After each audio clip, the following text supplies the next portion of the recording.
शुरुआत रही खराब, पर उसके बाद कप्तान कोहली ने कहा, अरे रुक जाओ सब, मैं हूं ना। और हम भी यहां पे आ गए उसके बारे में बात करने के लिए। क्रिकबाज लाइव पे मैं हूं गौरव कपूर, मेरे साथ वीरेंद्र सहवाग और अजय जडेजा। पहले तो मैच समरी दिखाने से पहले मैं जरा वीरू से पूछना चाहूंगा, वीरू जो मैंने कहा था 165, आप कह रहे थे 162, और फिर मेरी वजह से आपको अपनी गाड़ी कहीं और पार्क करनी क्रेडिट ब्रदर आपको ही जाता है। तो अगर आप 164 नहीं कहते तो मैं 162 कहता और 162 कहता और आप फिर नीचे आते और आपको मिल जाता। और मैंने आपको उस वक्त कहा भी था कि मैं ये बोल रहा हूं उसकी वजह से आपकी गाड़ी जहां पार्क हुई है वो सही जगह है। तो मतलब मेरी अपनी प्रेडिक्शन गलत होने के बारे में प्रेडिक्शन तो सही थी, कम से कम तो एक प्रेडिक्शन तो सही हुई मेरी। तो इंडिया ने 156 का स्कोर जो बनाया, 156 बनाया है यहां पर 6 विकेट के नुकसान पे, और एक ही हीरो यहां पर कप्तान विराट कोहली। क्या पारी खेली है, बिल्कुल चाबुक पारी खेली है उन्होंने। और ये जो आप स्कोर देख रहे हैं 77 और 46, इतना मैं आपको बता दूं कि आई थिंक 29 बॉल्स में 28 पर ही थे सिर्फ, तो रनर बॉल में जा रहे थे। उसके बाद अगली जो इन्होंने 16-17 गेंदें खेली हैं अजय भाई, पता नहीं कौन से जन्म का बदला लिया है मॉर्गन, सोच रहे होंगे हैं? बिल्कुल, एक गियर ही बदल देते हैं ना, आते हैं अपने अंदाज में शुरू करते हैं और फिर जब वो गियर बदलते हैं ना तो फिर रुकते ही नहीं है। और आज तो जो शॉटें मारी है ना, देखिए विराट कोहली, मतलब हम विराट कोहली की बात कर रहे हैं, दुनिया के सर्वश्रेष्ठ खिलाड़ी की, फिर भी आपको रोज ना कुछ नया नया सरप्राइज, मतलब सरप्राइज तो नहीं, इनोवेशन देखने को मिलती है। जो मार्क वुड, जिसके वीरू ने कहा था ना कि आंकड़े पे मत जाना, कभी भी बदल जाते हैं। आंकड़े बदले ना उस ओवर में, एक वो 17 रन का जो ओवर है, ऐसा चल रहा था उस वक्त तक मार्क वुड जैसे सब पे भारी है। फिर उन्होंने अंदर ले जाके अपने बॉडी के अंदर लेके जो पुल एक मारा, तो फिर वो मार्क वुड के पास कुछ और ऑप्शन नहीं है, फिर आगे डालनी पड़ती है। फिर वो आगे से उसने मारा। तो कहते हैं ना, एक बार कई बार आप गेंदबाज के दिमाग में घुस जाते हैं, तो वो उन्होंने कर दिखाया। और उनके पास क्षमता तो है ही, तो कमाल के खिलाड़ी हैं। हम इतने सालों से इनको अप्रिशिएट करते रहते हैं, लेकिन खासियत इनकी यही है कि ये कहीं पे भी ना रुके नहीं है। आए थे चीकू, लेकिन अब चीकू शेक बना के पिलाते हैं, और उसके साथ अब तो नई नई चीज भी इन्फ्यूज करने लगे हैं उसमें। चीकू से चाकू बन गए हैं, चाकू। पर एक बात जो आपने बोली ना, उससे मैं सहमत हूं। आपने कहा वो गियर बदल देते हैं, अरे गियर तो गाड़ियां बदलती हैं, ये तो गाड़ी से प्लेन ही बन जाते हैं। 100 की स्ट्राइक रेट पहले 30 गेंदों की, फिर उसके बाद 300 की स्ट्राइक रेट। वीरू मतलब रॉकेट। लेकिन उस समय ये भी देखे ना कि आउट हो रहे थे उस समय, अपना टाइम भी लिया उन्होंने। 31 बॉल पे 32 रन थे, और फिर 32 पे 38 और फिर 33 पे 46, ऐसे मतलब आगे चलते ही चले गए। तो ये चीज है जो यंग क्रिकेटर्स इनसे सीख सकते हैं। ईशान किशन, ऋषभ पंत, यही है कि अगर आपने 24 बॉल में 24 भी बनाए तो इंतजार कीजिए अपने बॉलरों का, या अंत तक खेलेंगे तो आपका स्ट्राइक रेट 200-250 का हो ही जाएगा। लेकिन कई खिलाड़ी क्या करते हैं, वो पहले ही पैनिक कर जाते हैं कि मैं 24 पे 24 हूँ, और पैनिक करके अपना विकेट गवा देते हैं। लेकिन ये पैनिक नहीं करते, क्योंकि इनको मालूम है कि अब ये 24-25 बॉलें जो इन्होंने खेल ली है सेट है। अब ये बॉलरों को आड़े हाथ लेंगे, अब ये अपने शॉट पिक करेंगे, अब ये अपनी क्रीज का इस्तेमाल करेंगे। मतलब आज मैं हैरान था कि मैंने कभी देखा नहीं विराट कोहली को अपर कट मारते हुए, लेकिन आज जो थर्ड मैन ऊपर था और मार्क वुड को उन्होंने अपर कट मारा जो चौका गया। कमाल के इनोवेशंस थे। इवन जो डीप पॉइंट को बीट करना, नॉर्मल लेंथ बॉल पे उन्होंने एक ड्राइव लगाया जिसको डीप पॉइंट को बीट किया 4 रन। तो वो बॉले पिक करते हैं बाद में कि वो मैं ये बॉले पे यहाँ शॉट खेल सकता हूँ। तो शॉट सिलेक्शन सबसे बेहतर करते हैं विराट कोहली, और यही उनसे सीखने की बात। एक बात जो है, एबी डिविलियर्स को अपना बड़ा भाई मानते हैं ये, और बैंगलोर में इतने साल एक साथ खेले हैं। आज बाकी टीम के कदम थोड़ा डगमगा रहे थे, पर इनके जो पैर थे, आहा तत्ता थिंदा, क्या चल रहे थे अजय भाई आज। कभी ऑफ के बाहर, कभी लेग के बाहर, कभी आगे कभी पीछे, मतलब डिस्को डांसर की याद आ गई। वो तो वहां पे इलेक्शन लड़ रहे हैं। बिल्कुल, क्योंकि अच्छा जब खेल रहा है आदमी तो क्या करता है, तो वो फुटवर्क से आप एक कहावत है ना कि बॉल तो अगर गुड लेंथ पे गिर गई है तो गिर गई है, वो गुड लेंथ नाम की है। आपने अगर कदमों का इस्तेमाल कर लिया है तो उसको आप हाफ वॉली भी बना लेते हैं। तो इन्होंने वही दिखाया कि कोई लाइन पे गेंद आ रही है वो, लेकिन लाइन के इस तरफ ले लेते हैं उसको, तो फिर वो ऑन साइड पे हो जाती है। फिर जब उन्होंने इस तरफ मारना है तो उसी गेंद को इस तरफ चले जाते हैं। तो वो फुटवर्क जो है उसने पूरा इस्तेमाल किया। डांस फ्लोर पे तो जा नहीं सकते आजकल, बबल में है, तो ये जो डांस फ्लोर पे आई थिंक की जो वीरू ने भी कहा है, आई थिंक की इनकी क्या है, ऐसा नहीं है कि वो आते ही इन्हीं गेंदबाजों को उतनी आराम से खेल रहे थे या उतने ही चौके छक्के मार रहे थे। जब क्वालिटी बॉलिंग होती है तो थोड़ा आपको वक्त लेना पड़ता है, और जब वक्त ले ले फिर आप उसको इस्तेमाल कर सकते हैं, क्योंकि अंदाजा हो जाता है पिच की हाइट का, पेस का, ये और वो अंदाजा होने के बाद फिर जिसका आपने जिक्र किया कि फुटवर्क का ना फिर इस्तेमाल करके आप वो अपने पाले में ले आते हैं गेंद। करेक्ट। और एक और बात भी है, हम कह रहे हैं कि एक तो बॉलरों का थोड़ा आदर करिए आप, थोड़ा बिगिनिंग में आज तो ज्यादा करना पड़ा क्योंकि इतना खराब पावर प्ले रहा।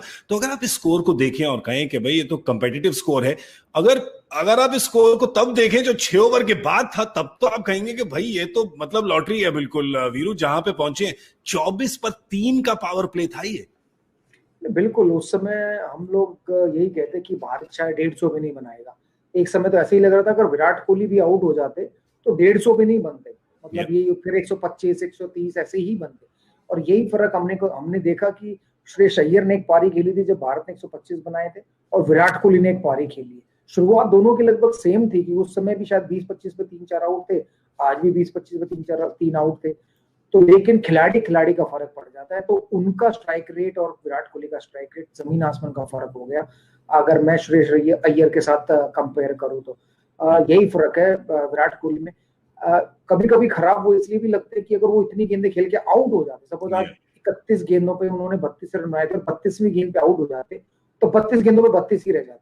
लेकिन वो मौके बहुत कम आते हैं कि वो इतनी गेंदें खेलने के बाद आउट होकर चले जाते हैं। तो वो उस फॉर्म का फायदा उठाते हैं, सेट होने का फायदा उठाते हैं और अंत तक खेलते हैं। आज भी नॉट आउट आए, आउट नहीं हुए, क्योंकि अंत तक खेलने से उन्हें ये मालूम था कि मेरी टीम का स्कोर जो है वो 150 155 रहा तो मैं लड़ सकता हूँ, फाइट कर सकता हूँ मैच में। लेकिन अगर 125 रहा तो फिर मेरे पास लड़ने के लिए कुछ नहीं होगा। तो ये एज अ प्लेयर, कप्तान तो छोड़ दीजिए, as a player Virat Kohli की खास बात है कि वो छोड़ते नहीं है, कभी भी गिव अप नहीं करते। बिल्कुल। और भाई वो कहावत भी तो है, रिस्क है तो इश्क है। तो भाई अब थोड़ा सा रिस्क तो लेना पड़ेगा कि 30 पे 30 भी आउट हो सकते थे, पर नहीं, उन्होंने अगली 15 गेंदों में कुछ 45 रन के आसपास हमारे 300 की स्ट्राइक रेट पर, और उसके बाद भारत जो 150 के आंकड़े को क्रॉस कर गई। पर उसको छोड़िए, अगर पावर प्ले को छोड़िए, विराट कोहली की इनिंग्स को छोड़िए, तो अजय भाई पिच को आपने कैसे रीड किया आज? क्या लग रहा है आपको, ये स्कोर जो है वो लक्ष्य जो है ठीक ठाक है, थोड़ा मुश्किल है, पार के ऊपर? क्या लग रहा है आपको ये रेड सॉइल देख के?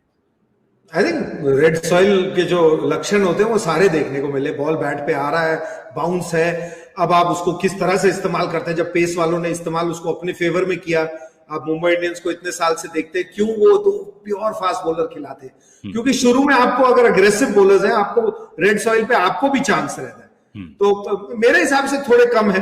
हाँ, अगर जहां हम होने वाले थे थोड़ी देर पहले, क्योंकि I think Shreyas Iyer out हुए तब 90 भी नहीं था स्कोर और 14वां या 15वां ओवर था। तो अगर आप आखिरी 5 ओवर में 60 रन के करीब बनाए, 60-65 एग्जैक्ट मुझे ध्यान नहीं इस वक्त, तो आखिरी 5 ओवर में आपने उतने रन बनाए, लेकिन वो इसलिए बने कि आपके पास जो बल्लेबाज खेल रहा था वो उससे पहले 30-35 गेंदें खेल चुका था। तो मेरे हिसाब से शायद थोड़े से रन कम है। आपको जीतने के लिए ना थोड़ा सा लक चाहिए होगा, एक आध रन आउट चाहिए होगा। जैसा कि हमने भेंट दिया था एक रन आउट, वो भी हमें वापस दे दे। भेंट तो मैरी क्रिसमस हो जाए ना। हाँ, मतलब आदान प्रदान रहेगा। मतलब इयन मॉर्गन मान लो आप रन आउट कर लो, या फिर एक जो फॉर्म में चल रहा हो, तो फिर आपका चांस बनता है। हालांकि आप चाहते हैं आपकी टीम जीते, बट जैसे मैं देख रहा हूं इस गेम को, मुझे लगता है हम शायद थोड़े रन कम है। अगर इसलिए नहीं बोल रहा कि मैंने 180 बोले थे, लेकिन इसमें चाहिए ज्यादा। इंग्लैंड की गेंदबाजों पे भी जरा नजर डालें, किसने क्या अच्छा किया और कौन आ गया लपेटे में। मार्क वुड को तो बिल्कुल एंड में आड़े हाथ तो ले लिया उन्होंने, पर 3 विकेटें जरूर उन्होंने उठाई, जो बिगिनिंग में पावर प्ले में उन्होंने जरूर थोड़ा डैमेज किया इंडिया को। वहां आदिल रशीद को आप देखिए, 4 ओवर 26 रन, सफलता नहीं, 4 over 32 run Jofra Archer. 3 wicket मिले मार्क वुड को, 2 विकेट मिले क्रिस जॉर्डन को, और 2-2 ओवर डाले वहां पर बेन स्टोक्स और सैम करन के। कौन से बॉलर आपको सबसे इंप्रेसिव लगे? ऐसे पावर प्ले में तो वीरू सारे ही इंप्रेसिव लग रहे थे। नहीं बिल्कुल, देखिए जब बल्लेबाज सेट होता है तो फिर आंकड़े सबके खराब हो जाते हैं, लेकिन ये बॉलिंग अटैक का की तारीफ करनी होगी, क्योंकि इस बैटिंग लाइनअप को, इंडियन बैटिंग लाइनअप को 160 से कम में रोकना एक अच्छा काम किया टोटल लाइक के बॉलिंग अटैक ने इंग्लैंड के, क्योंकि चाहे वो राशिद हो, चाहे वो जो उनके पास ऑप्शन थी सैम करन और बेन स्टोक्स, उनको 2-2 ओवर कराया। अगर वो 4 ओवर की बात करें तो वो भी 24-25 में निकल गए। अगर वो 4 ओवर, अगर विकेटें नहीं गिरी होती तो वो 4 में 24-26 की जगह 40 हो जाते, तो और 12 रन बढ़ जाते भारत के। और अगर इसमें और 12 रन या 15 रन ऐड कर दे तो ये एक फाइटिंग टोटल ओवर लगने लग जाता, क्योंकि फिर आपको वही चाहिए, एक खराब शॉट कोई मार दे, एक अच्छी बॉल कोई डाल दे, एक रन आउट कर दे, एक अंपायर खिलाता है। तो ये 4 चीजें हो जाएंगी तो भारत आज भी मुकाबला जीत जाएगा। बिल्कुल, क्योंकि लक्ष्य जो है वो इतना विशाल नहीं है, पर अगर आप 24 पर 3 का पावर प्ले देखें तो उसके सामने तो ये आप जरूर लेंगे, इसको जरूर दोनों हाथों से इसको गले लगाएंगे आप। और अभी हमने सिर्फ विराट कोहली की बल्लेबाजी की बात करी है, क्योंकि वो इतनी अच्छी पारी रही है, उससे इतना दिल प्रसन्न हुआ है कि मन करे सिर्फ उसी के बारे में बात करें। पर जो चीजें उल्टी सीधी गई थी उसके बारे में भी बात करेंगे, पर वो बात करेंगे मैच के बाद। अभी सिर्फ बात करेंगे भारत की गेंदबाजी की, जिनके सामने एक लक्ष्य है पहले मैच से ज्यादा ये है, क्योंकि उससे तो 30 रन ज्यादा मिल गए हैं गेंदबाजों को। चैलेंज है, पर चैलेंज के लिए उठना पड़ेगा अजय भाई उनको। बिल्कुल चैलेंज है, लेकिन बेटर अपॉर्चुनिटी है। जैसे आपने कहा पिछले मैच से ना 30-35 रन ज्यादा है, तो जब तक चहल की गेंदबाजी आएगी उस मैच में ना, तब तक तो जब तक वो आए थे तब तक मैच खत्म हो गया था। आज क्योंकि जैसे मैंने कहा था कि वॉशिंगटन सुंदर और चहल को और कुलदीप को इंग्लैंड की टीम हमेशा अच्छा खेला करती है, वो इसलिए क्योंकि .4 .6 खेलती है। लेकिन आज जो स्कोर है उस पे चहल की जब गेंदबाजी आएगी, मेरे को लगता है वहां पे गेम सारा इंडिया की तरफ से बैलेंस जो है वहां पे प्लस माइनस होगा, क्योंकि उनके पास 4 जो बल्लेबाज है ना, पहले वो 4 ओपनर है। एक आध विकेट आपको मिले, 2 भी मिल जाए तो भी उनकी पेस नहीं रुकती। उनकी पेस रुकने के लिए जब वो 4 आउट होते हैं फिर एक नया फॉर्मेट आता है, मॉर्गन, बेन स्टोक्स और सैम करन वाला। तो वहां पे पहुंचना आपके लिए जरूरी है इस मैच में आपके जीतने के लिए। और तो मैं मानता हूं इस सारे अटैक में जो क्रूशल है वो है चहल के। चहल 2 विकेट से ज्यादा ले आज तो फिर आपके पास चांस है। अरे वाह, तो चलिए हमने आपको बता दिया, पूरी रेसिपी बता दी है। चहल की 2 विकेटें चाहिए हमको, 1 रनआउट चाहिए हमको, ओपनर सारे हटाने हैं। तो आप लोग अब है अपने टीवी के सामने बैठ जाइए, ठीक है, अपनी फिंगर्स ऐसे क्रॉस कर लीजिए, क्योंकि भारत को आज ये बढ़त तो लेनी पड़ेगी वही 2-1 की, क्योंकि क्या है कि रिवाज हो गया ना, पहला मैच हारते हैं फिर उसके बाद फिर जीतने लग जाते हैं। तो आज तो ये करना ही पड़ेगा। लक्ष्य लगा दिया है कप्तान ने सामने। अब 5 ही गेंदबाज है सिर्फ उनके पास, और 5 को आज अपना काम बखूबी करना पड़ेगा। क्या इंग्लैंड कर पाएगी, क्या इंडिया कर पाएगी, ये तो पता चलेगा, तो उसके बारे में आके बात करेंगे हम मैच के बाद। फिलहाल जाने से पहले एक छोटा सा प्रेडिक्शन ले लेता हूं आपसे कि आपके हिसाब से कहां भारी है थोड़ा, 60-40, 50-50, क्या है, क्या आपके हिसाब से एडवांटेज थोड़ा सा अगर आप ज्यादा दें किसी को एक कदम का, तो किसके पास है? मुझे लगता है इंग्लैंड के पास है। इंग्लैंड के पास। अजय भाई? 59-41।